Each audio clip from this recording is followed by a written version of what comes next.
અરે લાલા, સાંભળે છે? તારી રોજની ફરિયાદોથી હું કંટાળી ગઈ છું હવે. અરે મારી માળી, ફરીથી ફરિયાદ આવી. આ ગોપીઓ મને સુખેથી રહેવા જ નથી દેતી. ઓહો, હેરાન તો તું ગોપીઓને કરે છે. અરે એવું તે હોય માં, અમે બંને ભાઈઓ તો રોજ સવારથી સાંજ ગાયો ચરાવવા જઈએ છીએ. બોલ, ગોપીઓને ક્યારે હેરાન કરીએ?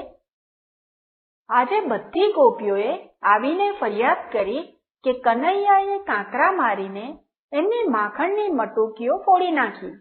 એટલું જ નહીં, ઘરે શિકામાં રાખેલું દહીં અને માખણ પણ ખાઈ ગયો.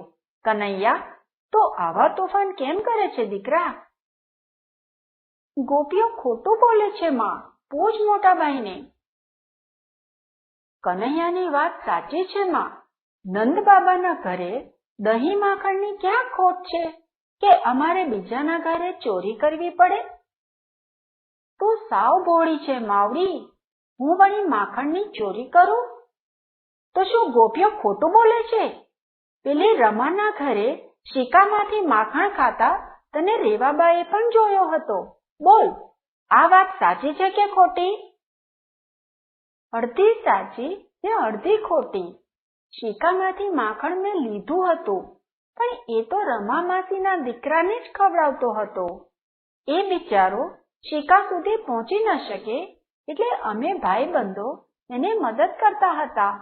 તને ન મનાતું હોય તો પૂછ મોટા ભાઈને. કાનુડાની વાત સાચી છે બા. તારી જેમ આ બધી ગોપીઓ પોતાના બાળકોને માખણ નથી ખવડાવતી. એ તો મથુરાની બજારમાં વેચી નાખે છે. નહીં તો શું, ઘરના છોકરાને ભૂખ્યા રાખવાના? ગાયો ગોકુળની, ગોવાળ ગોકુળના, ગોપીઓ ગોકુળની અને મહી માખણ મથુરાના. આવું તો ન ચાલે ને બા. એમ વાત છે, આવવા દે એ બધી કાબરોને. મારા દીકરા પર ખોટું આળ લગાવે છે. હવે એમની વાત છે.